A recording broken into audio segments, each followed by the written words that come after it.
Boom. We're here. We are live. Now we are live both on the space and the live stream. And I freaking hope the audio works today. My goodness.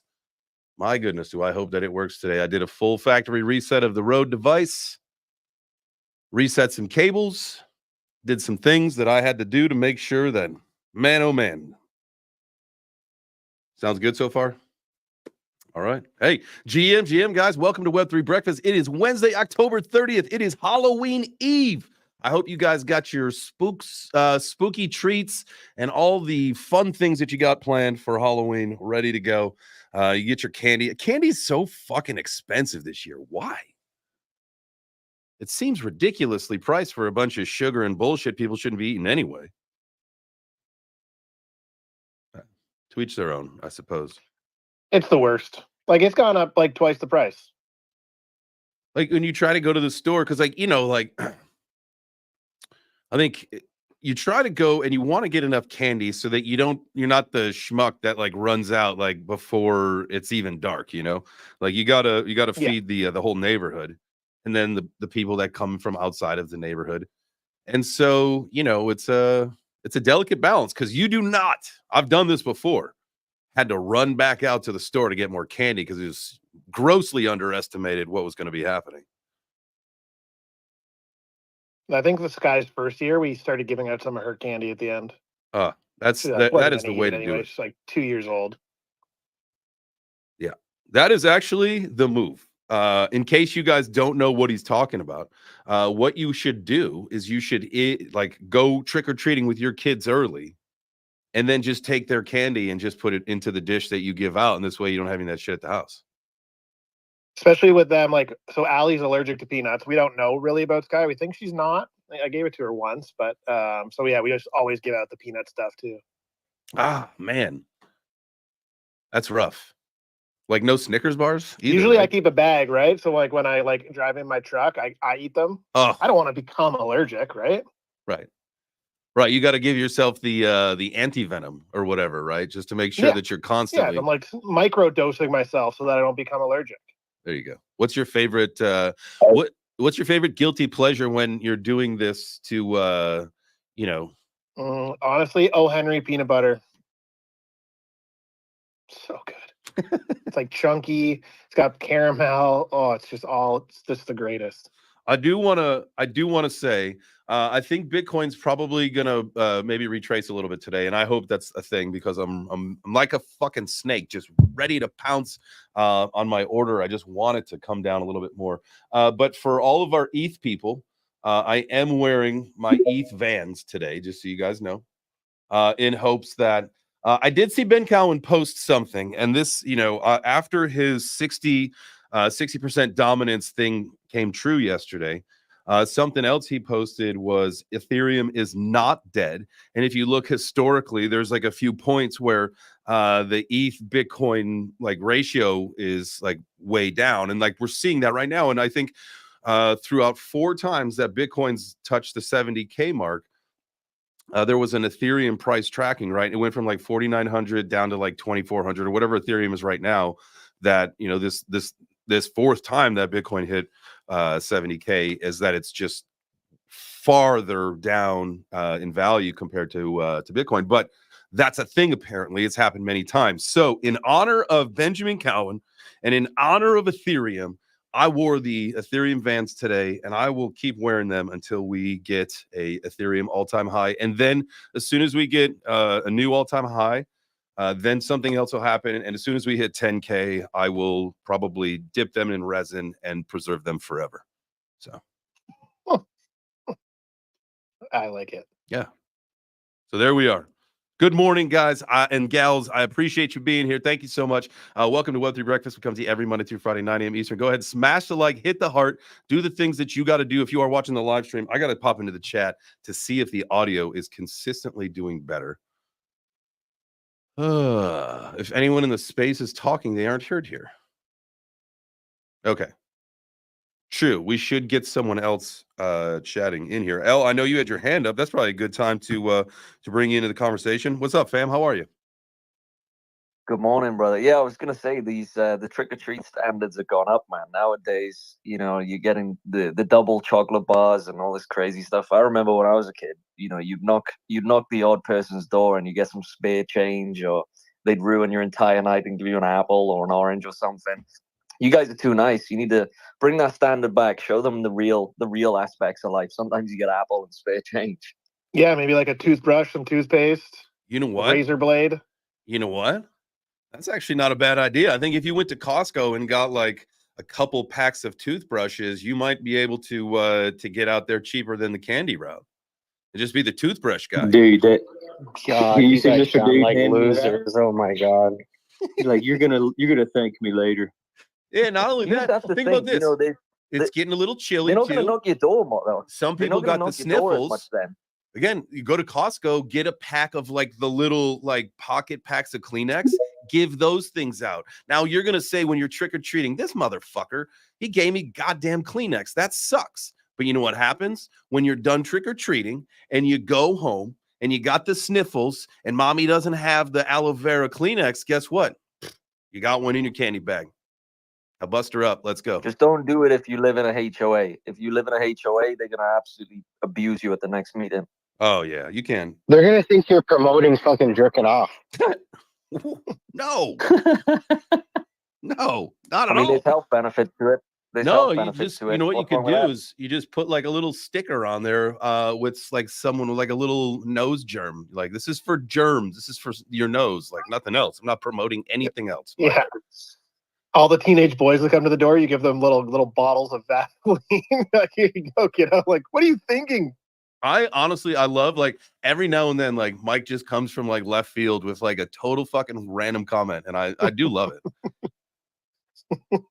That's what I was gonna say. Clip that. So that should be like a soundboard piece. So anytime anybody says something weird, you can say, they're gonna think you're promoting jerking off. Dude, that would be great for like, you know, when we start, if we had like a project, it was like a pitch-a-thon, right? Where we'd be like the panel of like our Web3 breakfast normal crew would be like the sharks, and then a project could come up here and pitch. And that would be a soundbite. Like, if your pitch sucks, man, we're gonna hit you with the what are you trying to get people to jerk off? Yeah, I'm out on that. What are you trying to do? Get people to jerk off? And on that, And for this reason, yeah, I'm out and I'm gonna exactly. go jerk off. Is that still even a show? Did they do that? Is it there's no way it's still the same I cast, don't know. right? Yeah, Shark Tank. Right. Yeah, because Mark Cuban's. I know they've changed a few people, but I think Mark Cuban and Kevin O'Leary are still there. Okay. Damon John. What's his name? Damon Green? Damon something. Damon something. No, not Green. That's CeeLo Green. And then the Barbara. the guy who invented FUBU, right? And then Yeah, Barbara, right, yeah. I was think, the I think lady. some of them rotate out because there was like a white guy with like long hair for a while, like blonde dude. He's like in tech, I think. Interesting. Oh. Well, good old Shark Tank. Yeah. I think that would be fun. Now, we do have to remember, was it tomorrow? No. When were we going to start doing our Thursday pitches? Like our Thanksgiving? It's, I think, tomorrow, right? Yeah. I mean, we might as well. Like, I think practice makes perfect. So we'll be chatting in the group chat about that today and how we want to handle that. I assume the first couple days we'll have to be not focusing on it for the first couple times. It'll just be a little byproduct of the day because I don't think we'll get enough signups. I'm definitely doing it. I'm going to practice my pitch. I think you guys should too.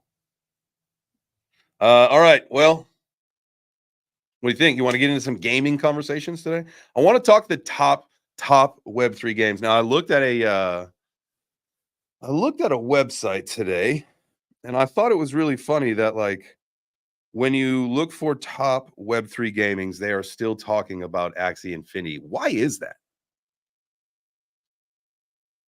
You know, It depends on the country, right? What's that? Some countries are probably still playing it like crazy. I bet you people in the Philippines are still playing it like crazy. I thought it was like, okay, I could be wrong. We'd have to look at some of the statistics on this. I'll pull this article up and we can start.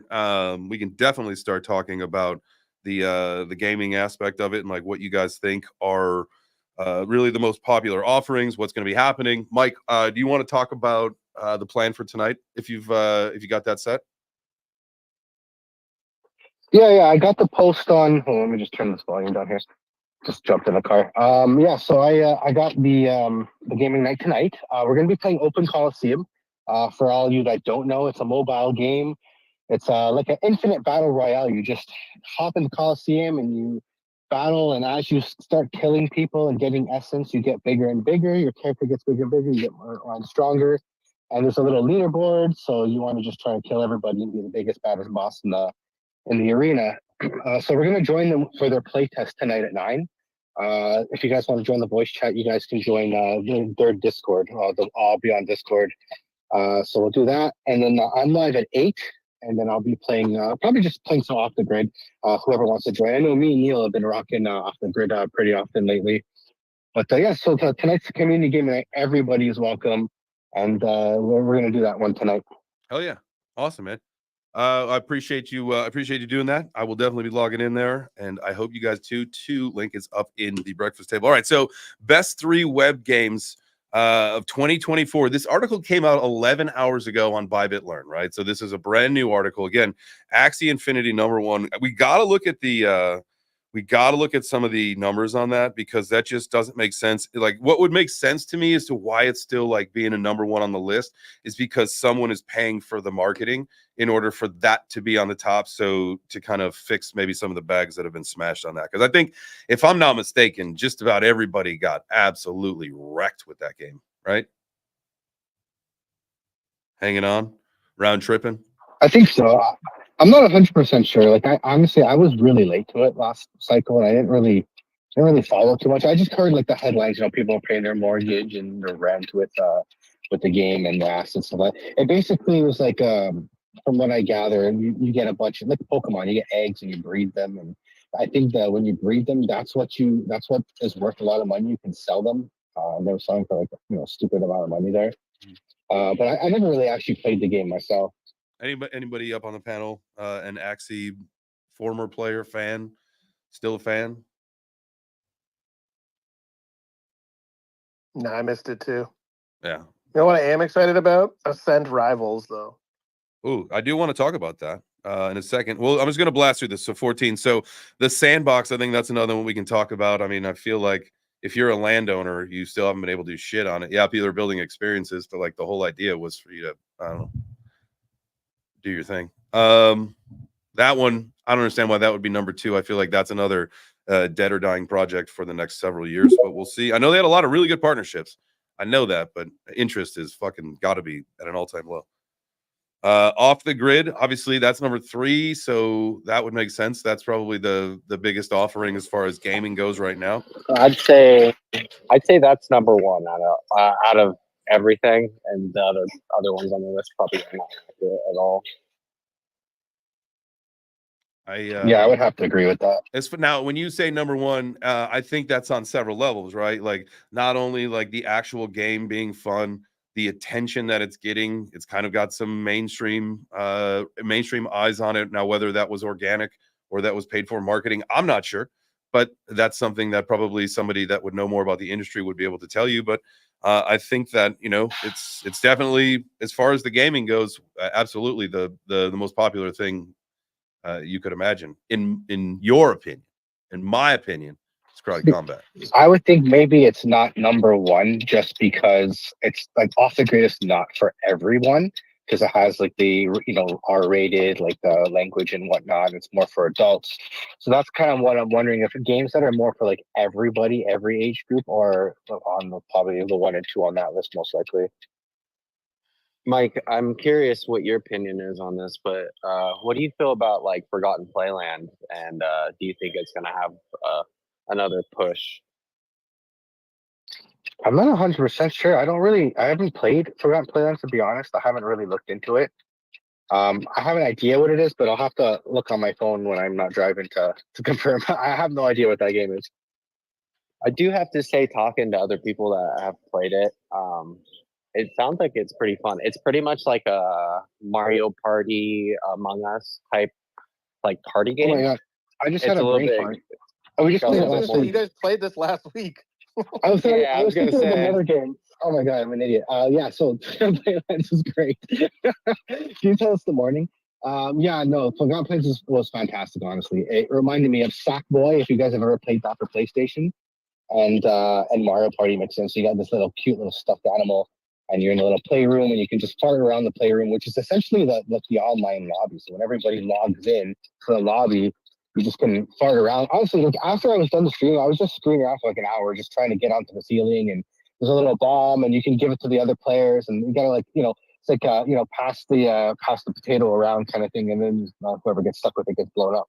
And it's pretty fun. Like you can just again let your imagination run wild playing that game and just explore. But the party, like the streamability of that game, being able to like have like the Mario Party aspect with voice chat or Discord or whatever, like you can't beat that for streamability.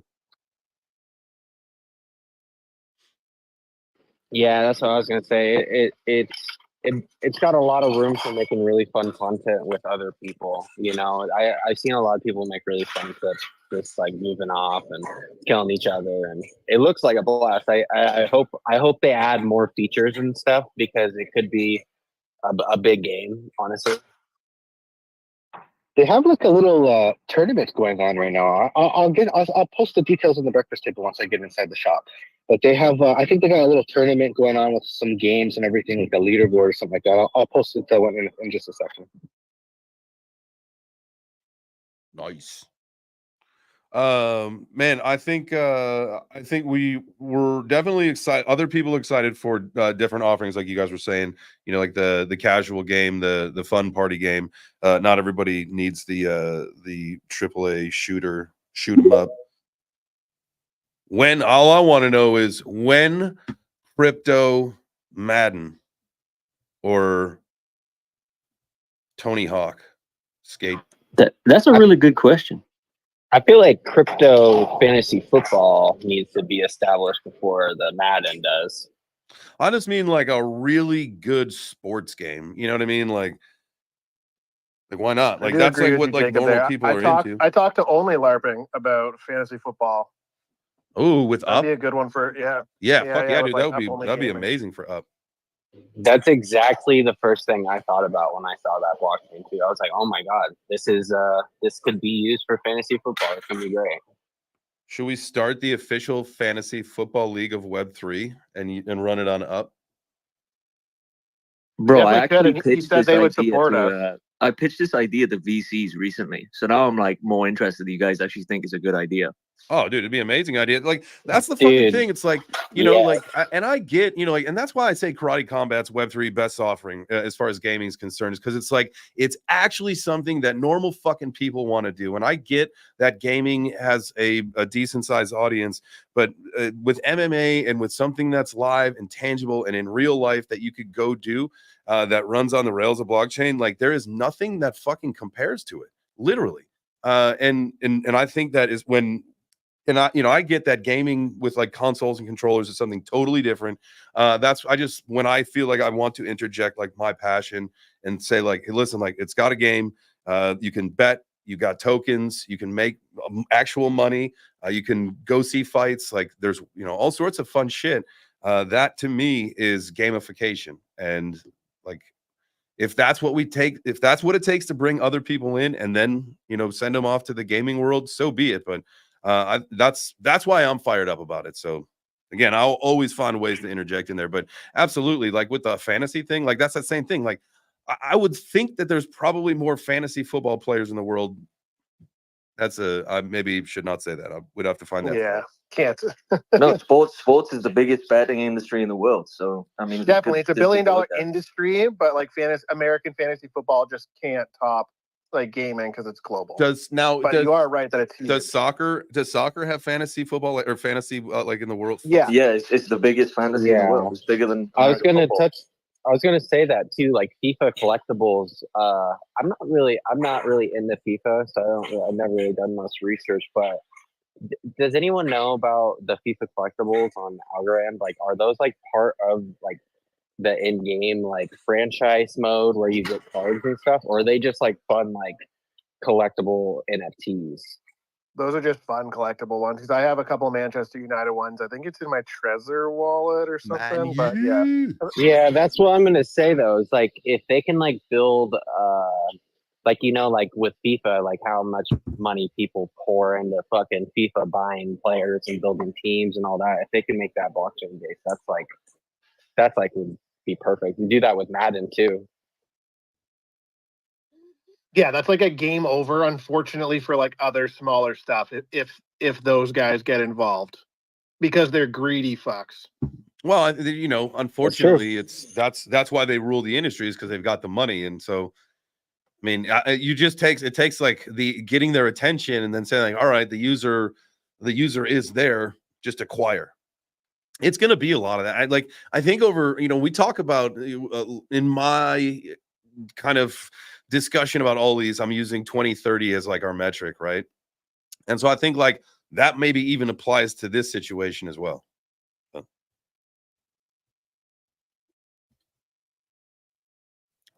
I forgot like the actual point that I was going on. That's why I stopped talking. I have a terrible habit of just trailing. Yeah.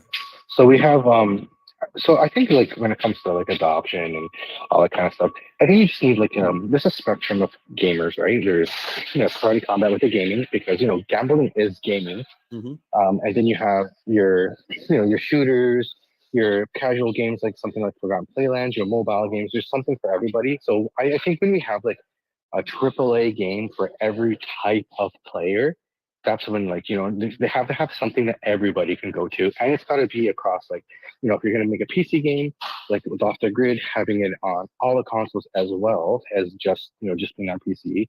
And then the new thing now is like having a mobile aspect to that. So you have Off the Grid that has a mobile app, so you can see your kills, you can get your join friends, you can find games all from the app. So I think like integrating all the platforms, bringing the barrier to entry down, is the best way to go. Yeah, I mean, that's what it takes. And it's funny, it's not only in the gaming industry. When you talk about anything in crypto, it's just bringing down that barrier to entry, right?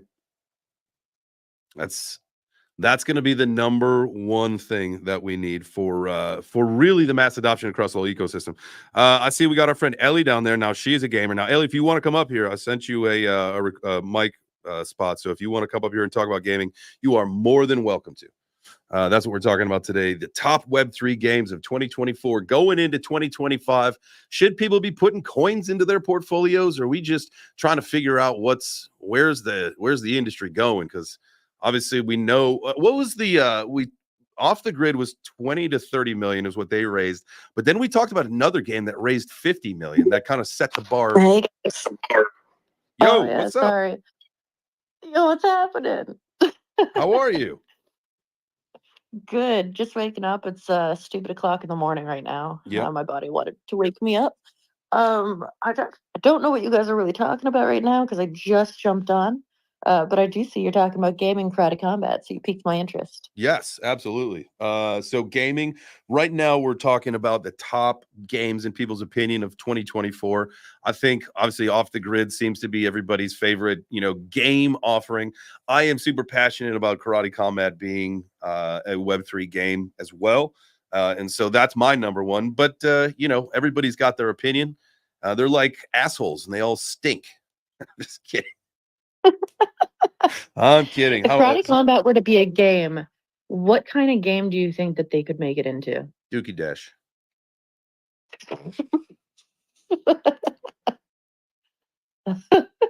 Have you played that yet? No.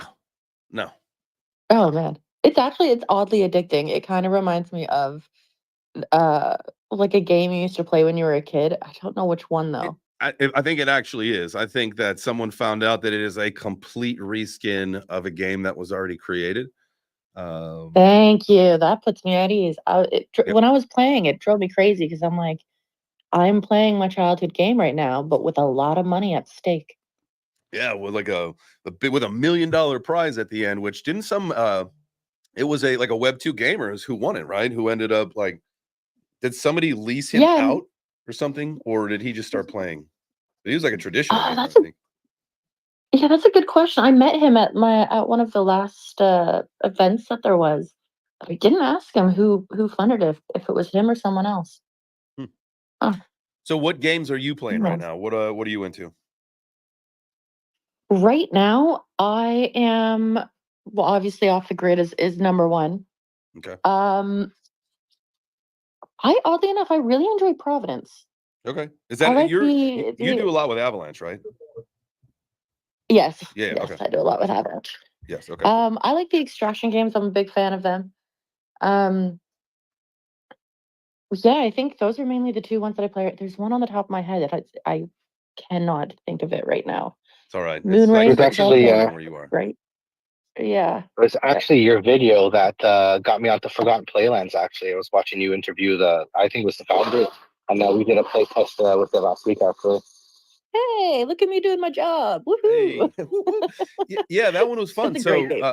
So Emmy and I were we were sitting in the family room with the iPad open, watching Mike play test it, and she was there. Like really, like we couldn't play the game because we just didn't have access at that point. We were just watching on the iPad, and it looks like an absolute amazing game for again the group or a family to play together. Something a totally different offering than your AAA shooter, that kind of thing.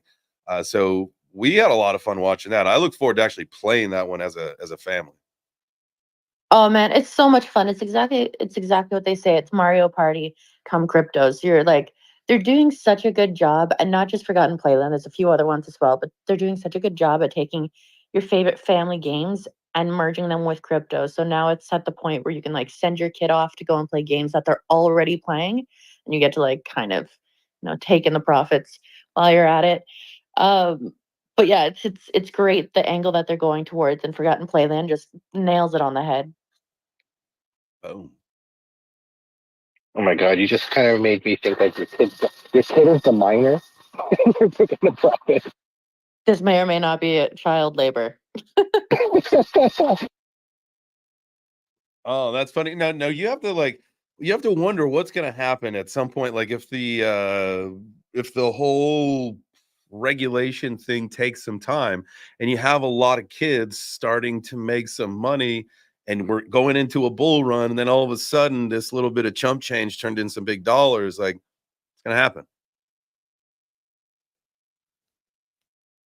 You know what I mean? Like I mean, it's a way for, I guess in a way it's a possibility of kids working, like helping out their families and getting them their college fund or whatever it might be. so I was gonna I don't say it's think kind of just a boost to the economy. Like at the end of the day, if their kids are making money and they're gonna cash out their Bitcoin or whatever they're earning, it will just be a boost to the economies. I love that. Does it violate child labor laws though? Like for real? Like I know that whatever. I know you're just Well, helping. no, because you're not being put to work. You're essentially basically you're volunteering your time, like a volunteer firefighter. They still get paid.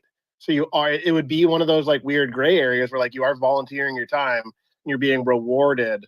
It'd be kind of like, I know you guys have different taxes down there, but in Canada, if you win the lottery, you're not taxed on it.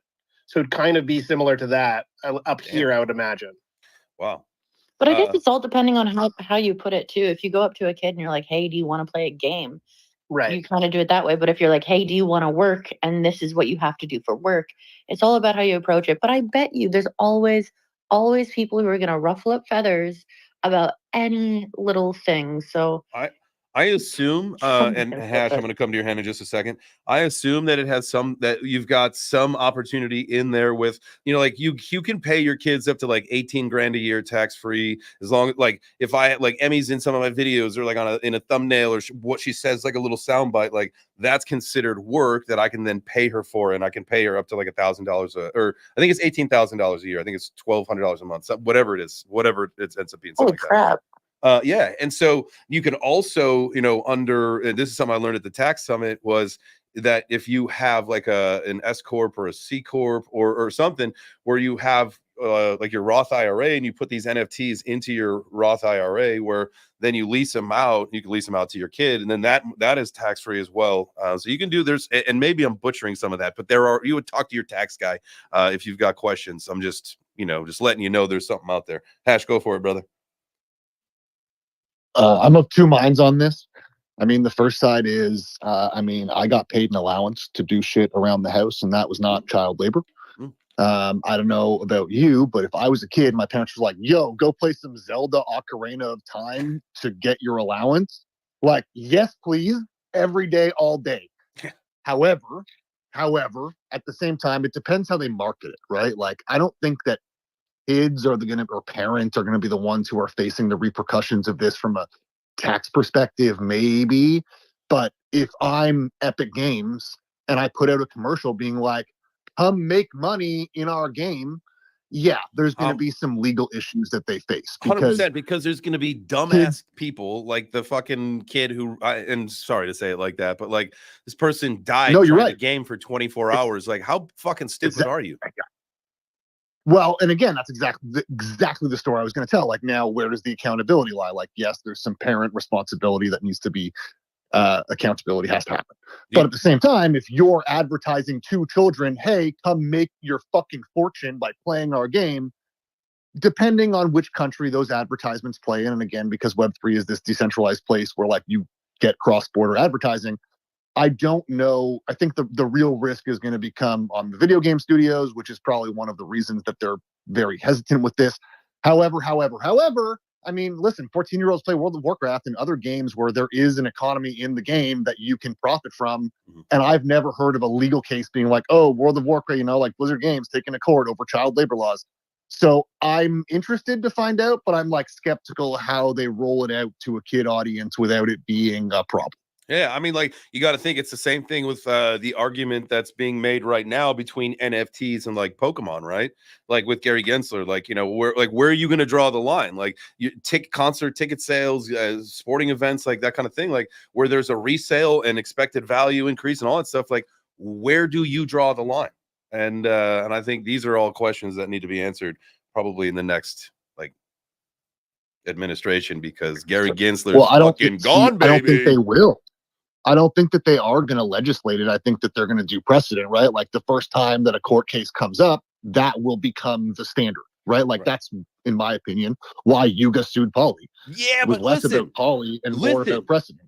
That was case fucking precedent that was set right there. And then less than 24 hours after the release of Ape Chain, there were punk derivatives being fought over on Ape Chain. And about 100 other derivatives. Like, what the fuck? How was that allowed? They went after someone for something that they're allowing on their chain. Because when Yuga acquired the punks, they very clearly, and I remember this because I was shocked. They said they will not go after people for the IP of the punks. It was part of the deal when they bought it. It's super hypocritical, but they've made it a very clear distinction when they bought the punks that like, we are dropping all lawsuits in regard to this. We are protecting our Bored Ape IP with this lawsuit. And it was like, again, I remember being like, holy shit, I never expect, like when they bought the punks, I was like, oh, here we go. Everybody's going to get fucked on these derivatives. No, they were very clear. I mean, I could find the press release, but they were like, we are not going to do that. This is like the IP is out there. Damn. I still think it's wild. I think that when it comes to monetization of games, I think that for me, at least, like personally, what I like about it, and I kind of wish I had this, Web3 gaming when I was more younger, playing games on a, more, hourly basis. I like the idea of like you're playing a game, you buy the assets in the game, and then say you don't want to play the game, you jump onto something new, you can sell the assets, recoup some of that investment, and go put it to another game. I spent years playing League of Legends, like since it came out, basically. And I spent, hundreds of dollars on skins and stuff like that. But like the day that I don't want to play, it'd be nice to recoup some of that money and then go into another adventure. Then you kind of just keep rolling that money around, and all follows you to all those new games that you play. And I feel like that's very empowering for players to be able to go and try new games, buy new games or whatnot.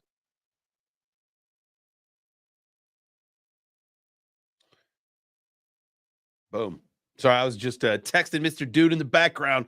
Hey, guys, go ahead, smash the like button, hit the heart, do the things that you got to do. Let's bring some more people in here. I told some guy to fuck a kangaroo today, so I think I'm shadow banned. So make sure you guys repost the space out. That was legitimately the text message. He deserved it. Australian? He deserved it. Anyway. Appreciate you guys being here. This is Web3 Breakfast. A little bit short of the halfway point, but that doesn't mean that we can't do a quick room reset. Get some more friends in here. If you guys are in the space, go down to the bottom right, hit the to me it's a purple pill. To other people, we just call it the multiplier. Go down, hit that. You can hit the heart, tag a few friends, and then repost it out there. If you are watching on the live stream, I appreciate you so much. Go ahead, smash the like on YouTube, hit the heart on X, and let's fucking grow.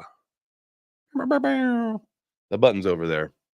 I've been sitting at my desk a little bit in the morning, and then also here, like in the set. I'm not sure which one I prefer. I like being like at the battle station, but then I also prefer being away from the battle station because then I can just sit here. Even though I do carry a keyboard and a trackpad right with me, just in case I gotta man the ship. Can't go autopilot the whole time. Dude, speaking of like gaming and gaming tokens, I don't know if all the traders out there, have you guys seen Big Time? That coin is up like 100% in the last like what 2-3 months. You said Big Time? It's been on a tear. Yeah, like, Yep. I haven't played the game in a while and kind of just selling like or just renting my assets. But every time Bitcoin moves, it had these like 20-30% moves to the upside. Yeah, I remember that being like a big game that a lot of people were talking about. Let's I'm gonna go to Coin Market Cap. Let's take a look at it. As you guys know, on the computer we're Coin Market Cap people, but on the phone we're Coin Gecko people. I think all of us can agree they got a better app, a better user interface over there. But there is no one better than Coin Market Cap on the computer. I agree. It's but yeah, Big Time has been super choppy, but like for a trader, I feel like that would be like a really good coin to trade. All right, here we go. Big Time. Token ticker is Big Time, right? The whole thing. Yes. All right, there we go. All right, yeah, charts on the way up. I'd say that we have bottomed out, baby. If you are into gaming and you want some Big Time token, this would probably be your opportunity. All-time high is over what? Is that 80 cents? And it's currently at yeah, 17? it almost hit $1. Yeah. Yeah, you got an opportunity to get a couple X's there. Maybe just throw a little moon bag in there. Speaking of moon bags, I want to check on that in a little bit here. I bought a moon bag of the MAGA token today. Just $100 just to see what happens.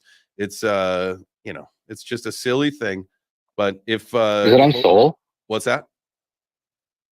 Is it on Solana?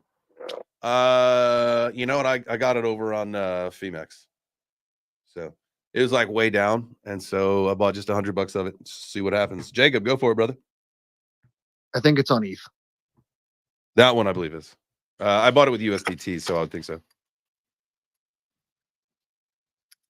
Jacob, my guy. Yo, Yo. what's up, everyone? I just I figured it'd be a good time to make an announcement before the complete end of the show. But Ascent Rivals is making an official announcement later. But since everyone's here, you guys get to hear a little bit earlier. We have dates for our 2 next tournaments coming. So on November 5th, we have the Shelby Grand Prix starting. So if you want to qualify for that, it is sponsored by Shelby Mustang. So the prizes will be big. I don't have any official details on that, but that's something to look forward to. And then we have the Cardano Clash Season 2 coming at the end of November, November 28th. So we're going to be putting together a handful of teams, reaching out to founders and stuff. So if you are part of that community or you're just trying to get paid to play video games, check that out. So that's the big news for this week for Ascent Rivals. We also just launched or pushed the brand new patch. It is very, very, very good and is optimized. So if you have a shitty computer, you should be able to play a little bit better settings and not toast your computer. So that's pretty exciting as well. Nice, man. Well, These events, are they in person or are they like just online events? Say that again. You sounded like you were in a hole. I'm in the shower again. Are they online events or are they in person? So yeah, these are online events. We don't have any in-person events except for, I think at the beginning of the month, next month, we have a LAN event in Portland. So if you're in the Portland area, you can go to PDX LAN and catch us there. Let's see if we dominate and take over a majority of the players. That would be really great. But yeah, these are going to be online tournaments. Qualifiers are going to be on Tuesdays, and I'm pretty sure. Don't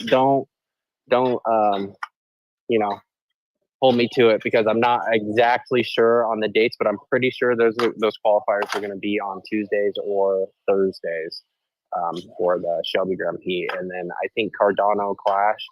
I'm not sure if we're going to be doing a draft or if we're going to be doing qualifiers for that. And the way the draft is going to be working is we're going to have like probably about 7 different teams, and then previous racers or new racers that are trying to race, the team captains, founders, whoever is in charge is actually going to be drafting from a list of players and building a team. Boom. Like that. So big announcement is actually going to be coming from the account at some point today. Is that what you're saying? So stay tuned. Yeah, the official announcement with the cool graphics and maybe some more details is supposed to be coming later on the main account. So the sexy announcement. Keep that in mind. Yeah, the sexy announcement. This is just a pre-alpha announcement for the date. Make sure you follow Jacob and put notifications on, because I'm sure he'll post it. Little foreplay for some of you down there in the crowd. Yeah, anytime there's news on Ascent Rivals, you'll hear about it first on Web3 Breakfast. This is how it works. I love that, man. I appreciate that. Thank you for thanks for dropping that hot alpha. Guys, make sure that you stay tuned to the Ascent Rivals page. Probably just make sure that you're following Jacob, and then look at that. If you go straight from Jacob's page, you could get to Ascent Rivals, boom, and you can hit them with a follow, and then there you go. And then always hit the noti bell. For the accounts that you want to know the notifications the most on, if you didn't ever think about it, I could be the first to remind you, hit the noti bell, because then you're reminded, like when you're waiting for some news to happen, whether it's for some coins that you're invested in, whether it's for your favorite communities that you're a part of, whatever, man, just set those alerts so that becomes the trigger so that you can get as many alerts as Corey does. Corey, I will tell you one thing. I don't think Corey's here today, is he? No. I'll tell him. He posted his thing yesterday, and I'm not talking shit about him at all. So he had posted his like screenshot of his screen time. I started chuckling when I looked at my screen time. Now he's got a few more notifications than me. That's fine. I mute a lot of my notifications, but I will tell you the amount of hours that I spend on my phone is disgusting. Yeah, I saw his and I was like, you know what? I'm not going to make him feel better by showing him mine. Yeah. I'm going to let him stress about this one. Exactly. I threw a like on it, but I was not going to throw a picture of mine. I thought about like cropping some of the stuff so that you could see like, oh, okay, there's a different number looking here, but I decided against it. But I did. Do you also sleep with your phone on like me? Oh yeah. All right, so here's I'll be fully transparent with you guys. I go to sleep like usually like in the 10-ish o'clock hour. And I only sleep like a few hours at a time, but I get up out of bed at somewhere between like 4:30 and 5:30 in the morning, usually, right? And so there's a few times throughout the night where I wake up, whether it's hear the dog jingle jangle, or lately he's been like itching and licking himself. And there is nothing worse than being woken up to your dog licking his self. It is annoying. But anyway. But yeah, so I do keep my phone right next on my nightstand next to me. I don't keep it next to my head, but it's on the nightstand. And I check the Bitcoin price several times throughout the night in case I got to hop up and get a trade in. I'm always on the hunt for a big dip. Always. Why aren't you putting in trades? What's that? Why aren't you just putting in trades? So like I used to do that kind of stuff, and the problem is like I'm like honestly like I said this yesterday, like I'm still kind of in like bear market mode because I'm anticipating farther drops than what are happening, but like within like within $100, like I'm predicting where these things are going. I'm just expecting when we start to move down, I'm like, this is the one, because I'm gonna go fucking all in on this trade, but this is the one where it's gonna like go down and just go way lower where I actually think it's gonna go. So I keep playing this fucking game with myself where I lower my trades and then it goes up. But you're leverage trade. You're not talking spot. You're talking leverage. Yeah, I've got all the spot positions I need. I'm just leverage trading. My goal is I went from 1,000. I'm at like 3,500 right now. I'm trying to take this 1,000 and run it up to 100K, and we'll see how that goes. And then obviously try to run up to a milli from there. But the goal is from 1,000 up to 100K this bull run.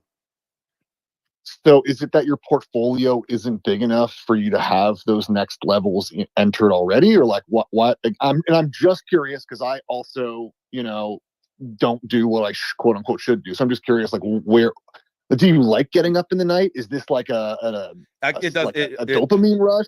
It doesn't. Even if I wanted to like sleep through the night, it wouldn't happen anyway. So it doesn't matter. It's just all part of the routine. Like I'm very quick usually. Like it's just check the price. Like, is it a big red candle? No. All right, go back. But I'm really good at falling asleep. So I just have to check it just for my own mindset. And then sometimes I will check the portfolio just in case. You never know. Like if you become like, come on, if we lived through 2017, 2018, we know that like all of a sudden, like you could be up like 50 grand in a matter of an hour. And so these are things you got to know. And like, we're at that point of time now. And so like, I don't mind getting up just in case. Cause like, dude, if I'm up like 50K, like from the time I went to sleep to the time I wake up in the middle of the night, I'm getting out of a position and you know what I mean? Like I'm going to make some moves. So it's all worth it right now. It's all part of the game, right? This is the life we live. We're crypto bros and gals, crypto gals. What do they want to be? Cardano girls? Somebody? I think they like to be crypto dignified ladies. There we go. Crypto queens. Crypto queens is what we actually like to call our ladies around here. So shout out to all our crypto queens in the house. Go ahead and smash the like, hit the heart, do the things that you got to do if you got a crypto queen in your life. And if you don't, I bet you do. You're just not thinking about it. Think of all the communities you're in. Think of the shows you watch. Think of what you do here in Web3. I guarantee you have a crypto queen in your life. And so, boom, there you go. We like to say Sandra's our crypto queen, but I see we got Ellie in the house. We got my wife, Adventureful Mama. Who else? I think that's it on the space as far as ladies go that are obvious with the PFP. Oh, Sarah. Shout out to Gotti fam. Let's go.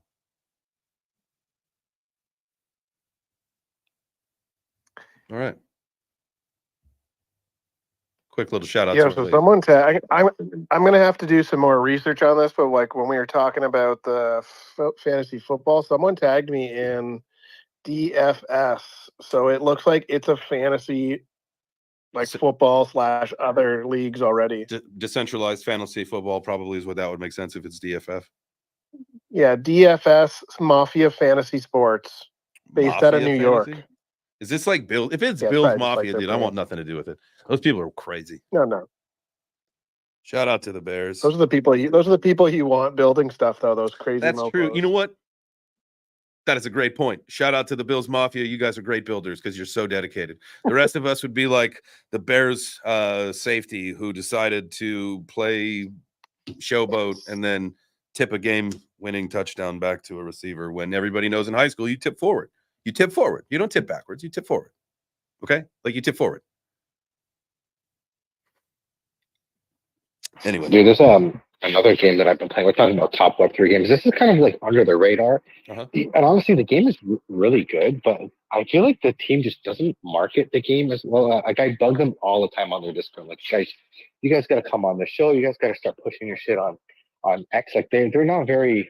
Their X are very like boring and whatever. And I feel like they need to get like a person to manage their X a lot better. But anyways, the Desolation I've been playing. It's like a looter shooter. You have kind of think of like Diablo. You kind of dungeon crawling. There's survival mode. You can survive as many like zombies. So if anybody like plays like COD zombies, they'll like this because you're facing off against like zombies or like mutated kind of like aliens and whatnot. And they have NFTs. They use the open loop platform. You can get different guns, suits, and like parts of your suit. So think like you're like a Halo, you're in a like a space suit kind of thing. And it's a really good game. It's fun. It's free to play now. They just got their open beta, so anybody can join. It's not NFT gated anymore. And they just released like new NFTs, craftables. Like I just crafted a legendary. Like I got like a box, and I got like a new workstation, and I created like a legendary gun. It was like $260 US off of like a $9 item that I needed to craft it. So it's pretty cool. Like it has a good like little economy there, and the prices have been going up because I think the players are coming in and buying up the cheaper stuff and whatever, and it's raising all the prices, the floor and everything. Think But you know of all what? like Free to play. think of all like the gaming content creators that have a golden fucking opportunity like right now to be like kind of getting some of those NFTs at like floor or even less than floor prices. And like as the games get bigger, as the ecosystem grows, as the prices get higher in the chain coins, all that stuff, that shit's gonna be worth so much fucking money. And like whoever's got the idea to now to start like doing this stuff and talking about it with these NFTs and what they're buying and how it's going to work in the game. And then all of a sudden, like what you just said, a $9 thing's 200. Well, guess what? When Ethereum is $10,000, that 200 is going to be, 1,000 something. That's just that's one transaction. That's one thing that you did. Some people are going to fucking clean up on this stuff. And shout out to you if you're already working on that. Hash, go ahead, brother. This is a very interesting transition for, I think, these streamers, gamers. The only one, like big one, apart from I don't know if Ninja's in that world anymore. I suppose he is. I mean, he still has the subscribers, but apart from Ninja is Dr. Disrespect. And I'm pretty sure, just from my basic knowledge of gamers, they fucking hate us. And I mean fucking hate us. Like go watch a Moist Critical video about NFTs or like literally any other of these huge content creators that talk about it at all. It is negative or extremely negative. And so I don't know that their audiences, after being conditioned, like it reminds me a lot of the Monday Night Wars. Like, how do you take a fucking Bill Goldberg seriously when you just heard for 5 years that guy's the worst wrestler on the fucking planet? How do you take NFT games seriously when literally every content creator you've ever watched has shit on them for the last 5 years? Well, now we have a new offering off the grid. We've got some new things that are coming out. Forgotten Playlands. Like maybe they'll start changing their mind because of it's really gonna, in my opinion, it's gonna take a major studio to build a Web3 game is what it's gonna take. And I hope that that's Grand Theft Auto, the next one. And then they'll have to partner with like a dozen streamers. Like it's got to be so many. But see, like that's okay. Like I understand, like it's gonna cause some conflict or some uproar in the Web3 ecosystem. But that's okay. It's still gonna bring the fucking attention. The rising tide floats all boats, right? And so if it does take Rockstar Games or Grand Theft Auto to come in here and bring everybody into crypto, much like Coinbase, Gemini, Cash App, all the centralized entities that we know about that are gonna bring people into crypto, it's then incumbent upon them to further their decentralized journey. Same thing with gaming, right? Come in with the Grand Theft Auto, but once you see these other studios that have some offerings, like you'll hop around and then you're like, okay, like I'm changing my mind. I don't know. That's just I'm not even a gamer. I'm just not a gamer. I'm gonna throw my Satoshis in the jar, but that's my opinion.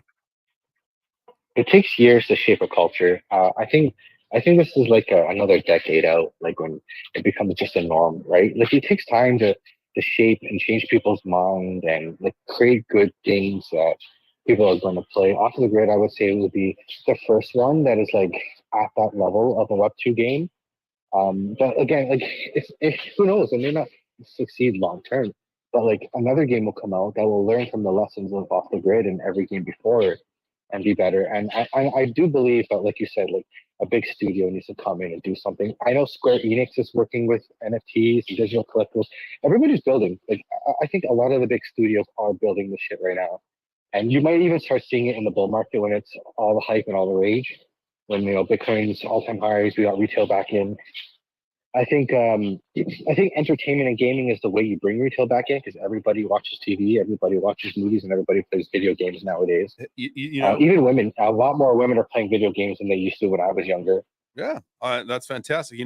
I think that as all of this stuff grows and everything more, so we're gonna definitely see the entire landscape change. I know Holly Folly, you had your hand up. Holy Folly, go ahead first, and then we'll swing it on over to Jacob. Nice. Yeah, just driving into Toronto. I know my buddy Dude there is Canadian as well. So Carrie told me to come check you guys out. I hadn't seen you before, and I'm loving your show, man. So I'll make sure I check this out regularly. I see you do it every day. So big stuff. I just want to say, like, I'm part of Yeah, man. Thank you. I'm part of a group that's starting up a new game online. We're in the Cosmos, so I know it's not as got much popularity right now. There's kind of atoms down and such, but we're working on an interchain game called Crypto Dungeon, and the game will be Cosmic Quest, and we're basically just creating. We have some NFT series. We got the game kind of in development, and I've launched a chain called Dungeon Chain. But the idea here is kind of to work on the RPG side of things. We know there's a lot of overlap with that side of gaming. Our original game was actually a live Dungeons and Dragons. We had a live dungeon master, and people would sign up and they'd be able to play the game, and they would earn our kind of DAO token called Dunk, and then they'd share in the validator profits that would come in. So that was our first game, and now we're launching it. It'll be a game for mobile and for desktop. It's gonna, just be a little kind of fun Zelda kind of like game where you're going around killing monsters, getting treasures, but it has an NFT interaction with the Cosmos chains, and we have different chains being represented, like the Stargaze kind of astral elves, and we have the atomic men for Atom, and a bunch of different chains. What we're trying to do is kind of open up this app so that you get on your phone, and then you don't have to have the NFTs. You can just play the game like a normal game for free. But then if you want to save your data and stuff, you gotta go down and grab an NFT, and you save your NFT data, your game data to the NFTs, which we move from chain to chain, kind of interchain style. So just keep your eye out for that. We're just starting. Like DGen won't start trading. That's our token.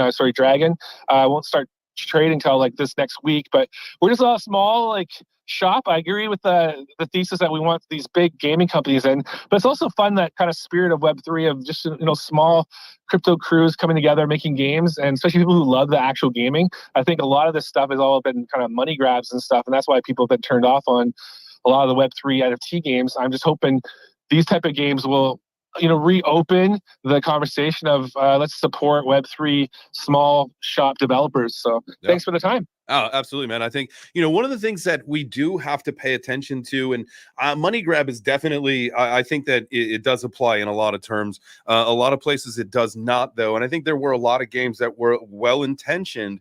The problem was the dinosaur tail that inevitably struck every play-to-earn game because of attention, right? Like, you have to have ongoing attention in order for that to make sense. And once the attention goes down, the rewards obviously have to go down. You have to find ways to pay your oldest players. So everything's just that trickle down, and then all of a sudden everybody says like, fuck it, I'm going to do something else because this is not worth my time anymore. And I think that's what we saw with kind of the attention leave the ecosystem. So once that stops, because like what who said it was about entertainment, Mike, I think you said it, entertainment and gaming. I'm with you on that, and I think we've got to think back to kind of the pandemic era. Was going to happen, like if we absolutely go into like a crazy recession, or there, God forbid, like some bad things happen in the world, like a world war, or whatever happens, like we've got to remember that those entertainment ecosystems were always recession proof, always, right? And so gaming is, no matter what's going to happen in the world, I think like gaming is going to be fine. Because that people have to be entertained when times are shitty, and so gaming will end up thriving if we do have some bad times ahead. But they're going to thrive if we have great times ahead. So that's why some people have put a lot of faith and money into that whole ecosystem. Jacob, and then we're going to go to Matty J. I wanted to touch on a few things that a little bit in the past now, but we were talking about those streamers that pretty much hate us. I don't think they hate us. I think the trendy narrative is that they don't like crypto, and they just follow that because that's what mainstream, and that's what's going to get them the views, is super negativity towards something because other people like to join into those things. But I think the narrative is kind of changing behind the scene with them because of the clips we saw that just from when they played Off the Grid. You have Shroud pretty much comparing, Avalanche to the Steam marketplace, talking about how you can get, money for your assets. And then you have a clip of Ninja talking about, hey, we can try to loot and try to get all the rarest NFTs, before everyone else. So we pretty much control the market. So there's already people like talking about doing the things that you're doing with these games. So I think the narrative's changing, and I think they don't like hate us. I think it's, easier to make money a certain way. They're also not idiots, and majority of the games have been dog shit. So why would they put any of their time into something that's dog shit? Like it's way easier just to talk crap and make fun of something and make money off that than, you know, actually do something positive. I actually don't disagree with that at all. Matty J, go for it, brother. I'm bullish, yes. I look at gaming as like, I look at the NFT gaming market and the Web2 gaming market as something that's in its infancy. I don't see it. I see it as something small, even though it's the size it is. You touched on entertainment, and then you went to as a reason why people like gaming. There's another reason, and that's escapism. There's another reason why people want to get into entertainment and gaming is because it takes them out of the troubles of their daily life. No wonder it's so addicting, right? You know, forget alcohol. I want to get into a completely different world. And like your space is the future of gaming. So I think of the future all the time because I want to know what's coming down the pipe. You know, where am I going to put my money for the next 10 years? And like when I'm no Zuckerberg fan, but when I saw Zuckerberg's glasses come out the other day, I've been watching the AR space quite closely. And when I saw Zuckerberg's glasses come out, I saw, okay, that's one more step away from a much more mainstream adoption of augmented reality, which is, in my opinion, we're not going to have phones in the next 10 years. They're going away. Everybody's going to have glasses. And I know that's quite confronting for a lot of people. It has been when I brought that opinion up. But I think phones are disappearing, and life in augmented reality is going to be the new thing. And there's a reason for that, that it's going to be pushed. It's because of the data the data potential capture for companies like Meta and Google. They have to come up with new ways to enthrall the masses. You know, give them bread and circuses, and they will never revolt. So they've got to come up with new, more captivating forms of entertainment and escapism, so that they can farm the data, so they can sell us products. And I mean, that's just the reality of, for me, that's the reality of capitalism, and that doesn't bother me at all, to be honest. So not at all. Do you think there's another? Do you think while they're building their products out and while they're trying to make the device that will be a little bit more accepted, we start to see it's almost like Zuckerberg's arc, right? Where, you know, he went from everybody villainized him, everybody hated him from Facebook, right? And from all the lies and the bullshit that were going on there to where now, you know, he's looking cooler. You got the UFC thing, even though he looked like a fucking goofus, you know, he did that. Like, he started to win some Brazilian jiu-jitsu tournaments, right? So he's kind of like turned that around. There was recently, you know, the video or the photo shoot or whatever it was of him where he actually looked like a much cooler version of what Mark Zuckerberg has ever done, right? And so, like, the whole idea is let's change his image while we build this product so that he, over time, he becomes more trustworthy, and then they release the product to the world. Which I feel like is the playbook that, you know, you've got to make people comfortable with something that they weren't comfortable with before. He's got a good marketing team. Maybe fired a few people. I wouldn't be surprised. I love what he's doing with his glasses. I'm a huge believer in AR and where it's going, because it's already sort of here in industry. People are using it for, say, if you're in a refinery or something and you need to extrapolate drawings. I come from oil and gas, so what do you think that's I see a lot of uses for it. Yeah, go. I was gonna say, if we're not using phones in the future, I mean, the whole idea of like you know, people all over the world really aren't going to be able to probably afford fancy headsets. And I mean, I guess if you can get a phone, you can get a headset, maybe if they make it affordable. I'm not sure, but I just like the idea of mobile gaming and all that stuff goes away. The idea of, you know, what do you Oh no, so weird. Like, what do you do with your time? No, it doesn't. Most people, like, what are you gonna Doesn't go anywhere. and like wear your glasses and like scroll your apps? Like, no, you want to sit there and your glasses will be your phone, because you'll have an AI assistant standing next to you, dressed or undressed, however you see fit. be brutal. Get out and they'll be your Finish shit, personal. Siri. They'll be exactly. You know, Siri will be whoever you want. That Siri standing next to you in augmented reality is going to be an AI personal assistant, and they're going to do everything you tell it to do. You won't have to dial a number again. You're just going to tell it to type and do everything you're telling it to do, and you will have.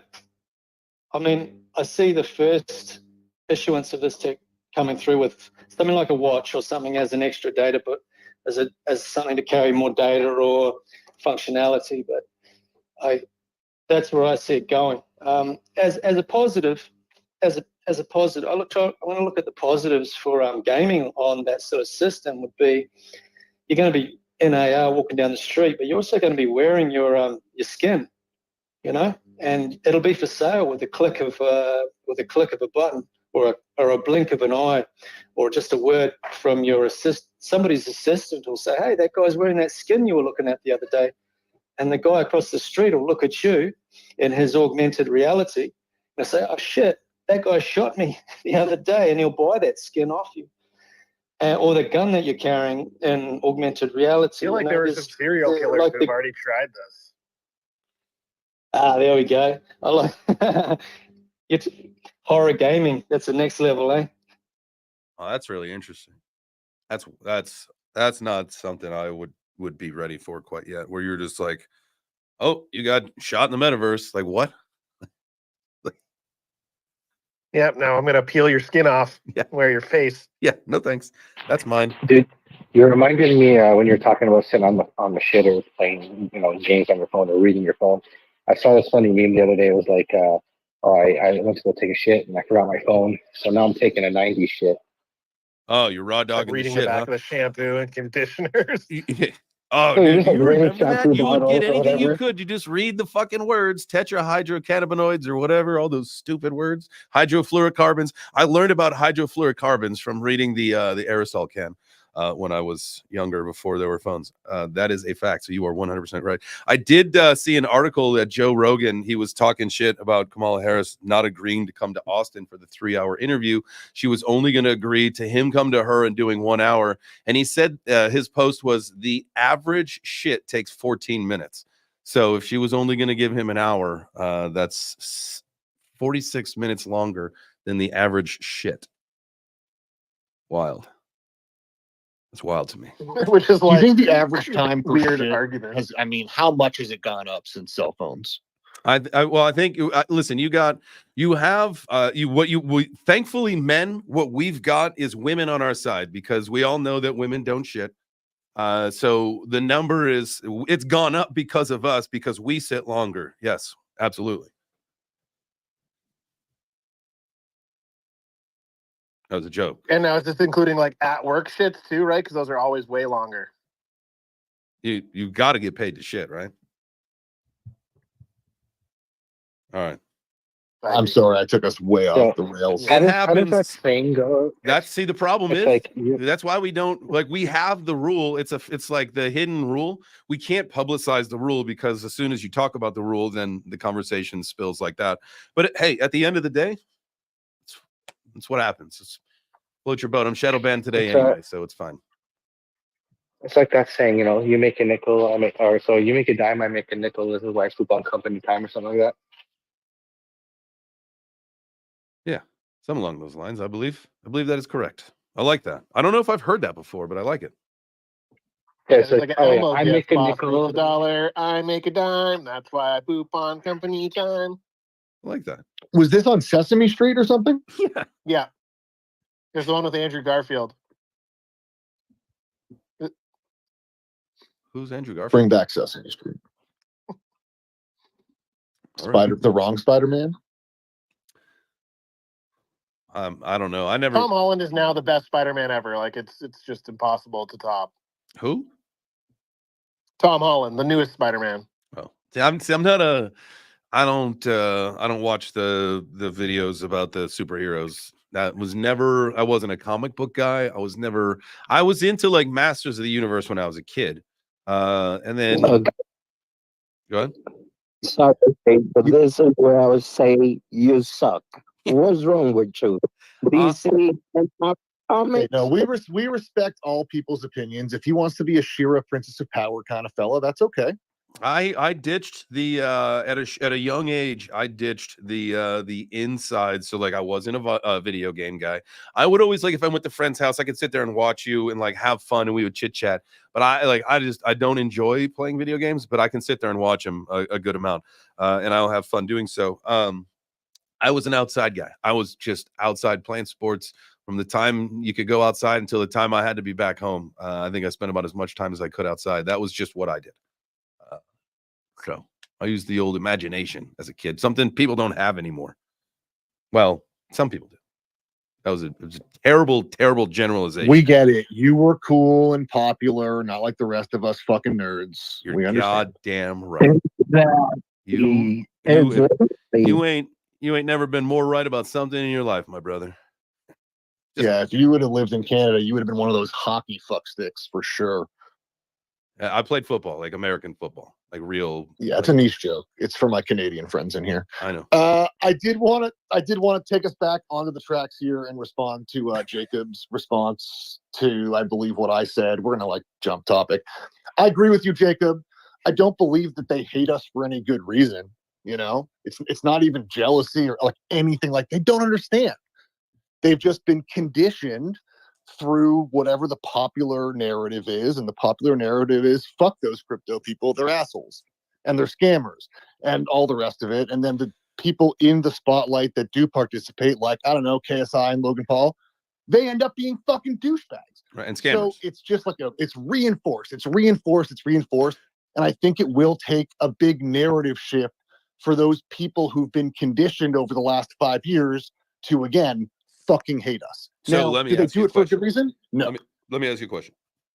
Please. Trump wins, becomes a president. Within the first 100 days, the administration talks about Bitcoin, strategic reserve, whatever ends up happening. I've been saying that that's our signal. That's the signal that we now, because we have institutional mass adoption. When the government talks about we're actually doing it with this new administration, then we have their mass adoption because we already know that countries around the world are buying this stuff. They are involved in just about every aspect that you can imagine, publicly or not publicly. Just understand that it's what's happening, right? And so then when that happens, that's our message that they are now saying crypto is cool. We are good to go with it. That then triggers the retail mass adoption, which then cascades into the effect of what we're talking about now. I mean, it'll help, but Americans are trash at video games. No offense. So are Canadians. It's not like specific to America, but like we need the Asian market to adopt crypto video games for it to actually work. Because again, a lot of the studios and things like that, like think about some of those games that have just been around forever, right? Like your Final, like they're all JRPG or all of every gaming in like big sector comes. A lot of their users come from that area, and America first gaming crypto is again, it's going to have some impact, but I just don't think it will have the impact that people from America expect. Yeah, no, and so I don't quite mean that at all. I don't mean like the whole narrative that where he's talking about, and that's I think more specific to no income tax on crypto. Anything that is like founded, anything that's here in America, there would be no income tax on or capital gains tax, whatever it happens to be.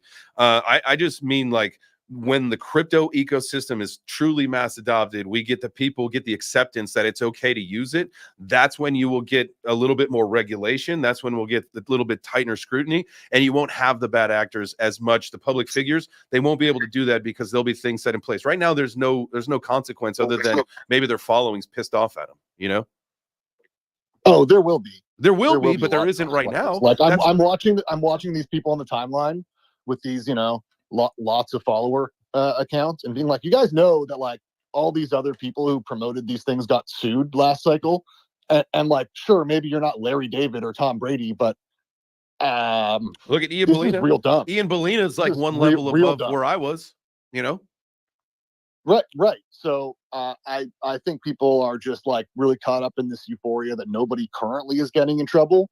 But that's not how lawsuits work, right? Like they gather evidence, especially for this kind of shit, for like years. Mm-hmm. So, you know, not to name any particular Frank of the matter, but people like that should be way more fucking careful. It's a total tangent here. But I actually don't agree with this capital gains thing. Like, why are you so against paying capital gains taxes on your capital gains? I just think I crypto. have to interject. I have to interject before the topic changes too much. But Yeah, I go wanted to talk about with Hash talking about the Asian markets.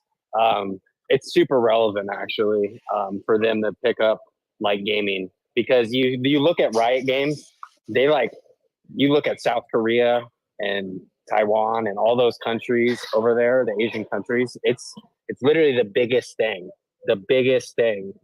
one of the biggest forms of entertainment even. So if there's a game that catches on like that hardcore, like a competitive esports game, that could be like a humongous catalyst, that Asian market. I mean, absolutely. We know that. Like, it's the same thing with crypto. Like, there is times throughout the day. Like, I have alarms set. I told you guys this. Like, I literally have the world clock on my phone. You guys should all do this, especially like as we get into the bull run. If you're going to start, whether it's trading or you're going to start getting in and out of spot targets, you're going to want to familiarize yourself with like where are different time zones throughout the world where we see a lot of crypto activity. Right? The Asian market's one of them. Like right now, I'll go to the clock app, go to world clock, and then like right now in Beijing it's 10:17 at night, right? In Mumbai it's 7:45 p.m. In London it's 2:17 p.m. In Melbourne, Australia, 1:17 a.m. You always got to know where things are in different time zones, especially the Asian markets, because things, especially in the bull run, guys, things tend to change, and that's why I made the joke earlier. It's just whether it's been a conditioned thing because of crypto and all that, and that things tend to change dramatically sometimes in the middle of the night. And I make the joke like I don't sleep all night long, and I don't anyway. I just never have. But that's why it doesn't bother me to sometimes check and see what's happening, because you never know. You never know. It could be the dip of a lifetime that you got to take advantage of. And things could also just be ripping. And you might want to like take some profit or, go ahead, Waddy. GM, brother. How are you? Well, Jake, Mr. Dude, everyone. It's crazy you say that. So when I started crypto, bro, I used to have this freaking anxiety. Like literally, I didn't want to miss a single moment. And I used to be attached to the computer. I mean, dude, my mom used to get mad at me because if she needed me to go to the supermarket, I used to be like, hold on, mom, hold on, it's about to move. 3 years later, it didn't make a single movement. Dude, I'm laughing so hard because that is so true. Like the other day, I was like, I like sat at the office for like 45 minutes longer than I wanted to because I was like, just wait. I was like, I know the moment I leave, it's gonna move, so I'm just gonna stay here because it's gonna move, and it never fucking moved. It's like, all right, time to go. Yeah, like literally speaking, but yeah, man, I just noticed one thing. It got to the point. This is what I'm trying to tell you. Be careful with that, bro, because it got to the point that my body just started shutting down automatically. So, Appreciate that, brother. Before we end, I wanted to ask a question to the group here. Uh-huh. So when we have adoption for gaming for like say a big platform, EA or something like that, or Square Enix comes, do you think they'll use, or do you think they'll try to use private blockchains for their games and keep it like isolated, or do you think they'll use existing blockchains? Because I feel like there will be some companies that will use their own blockchain. Yeah, Sony's already building their own blockchain. Sony. I think it will be a mixture, honestly, because I think there will be like indie studios that come out with their own stuff, and then you're gonna have these major players come out with their own stuff. So, I mean, that's a really good question. That is a really good question. You guys should very hard to speculate on. That's for sure. And I think as things develop, something like the ag layer, for example, right, where everything can just be linked into there. So I think at some point, whether it's like an existing company or a group of companies that create something like that, where you won't know, right? Like you'll load your game up and you'll play, and there'll be bridging done, and you won't know what's actually happening because again, we don't care, right? And like so, it could be an ag layer type thing. But again, we're talking like years and years away now from advanced technology like that. Now, Well, not the ag layer though. That'll be a Q1 next year. yeah. Now, do you remember? I remember Craig came in here with Meta Rides, and he was talking kind of like, 2028 was kind of maybe be a big year for the gaming sector. Like we've got a few years to get through, which makes a lot of sense. I mean, I think it's in line with a lot of. Oh, as I say that, I look down at my phone, I see Meta Rides in here. So if I was wrong with that, if that's Craig, I apologize. If that's Hermie, what's up, Hermie? But I think that to me, we talk about, I use benchmark of 2030 for a lot of things like the RW. That's where a lot of these stories, a lot of these studies, a lot of these things that we talk about are all kind of, again, benchmarking around that 2030 range. But I would take what Craig told us. Again, I'm pretty sure he said 2028 should be a big year for gaming. That I would take that as a better opinion than anything that you're going to hear from me. But again, I would like to, I'll reach out to him and make sure that I'm accurate with that. But I can invite you guys up to speak if you'd like. We're getting ready to close it down, but y'all are definitely welcome to come up anytime and talk about anything that you've got going on in your game, building in the metaverse there, because that is going to be very cool. Love to hear what's going on with the music thing that you guys are doing with the artists and how all that is progressing as well. So today's not the day, don't you worry, my guys. But that's it, right? We got anything else as far as gaming? Any announcements? Remember, we got Web3 Gaming tonight. Make sure that you follow the Modern Canadian for that. Mike, he is in the speaker panel right now. Yeah, make sure you guys check out Open Coliseum. Get it on your phone. Get ready to hop into the Coliseum tonight. Mr. Dude was talking shit, saying he's #1, so we're going to see if we can shit on him today. I am. I'm the best. And I'm literally so good that I just have to quit the game. And he may or may not be playing from the shitter. No, I'll probably be playing from my kid's bed.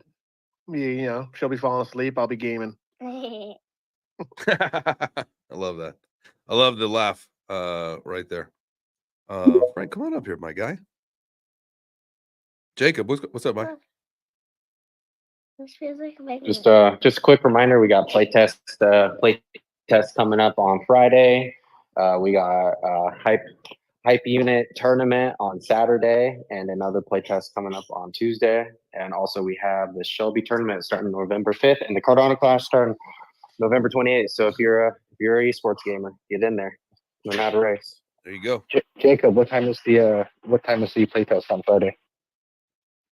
It should be at 7:30 p.m. Pacific Standard Time.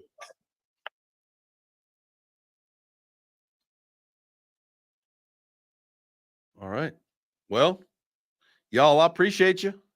Have a go ahead, Frank. I just want to say hello to you. I know I came up here last second, but you know what I mean? I had a long Uber ride first thing this morning. I just dropped him off just in time to come up here and say, how do you do? There you go. My guy. I appreciate you always popping in, man. It does mean a lot. And I guess we could thank our YouTube viewers together, because it's been a little while, and it's appropriate that you're here. So, in honor of Frank and all of our YouTube watchers, definitely shout out to everybody smashing the like over there on the YouTube overlords, probably the people that are going to take over with AI robots and one day you're going to do it with some fucking enthusiasm, and I'm going to be proud of you. Like you did it in the beginning of this show. You know what I mean? You did it with some enthusiasm. You made me super proud. I was throwing up the clapping emojis. You know what I mean? Now I'm just going to have to go back to my emoji. One of these days, man, we'll have a high energy shout out to the YouTube guys. But if you are watching on X, go ahead and hit the fucking heart. I love you guys. Have a good rest of your day. Make sure you tune in 4 p.m. I will be back with J Chain's Crypto Show. Have a wonderful afternoon. Thank you for being here. We'll be back at the breakfast table tomorrow morning at 9 a.m. Eastern. Ciao for now, my babies.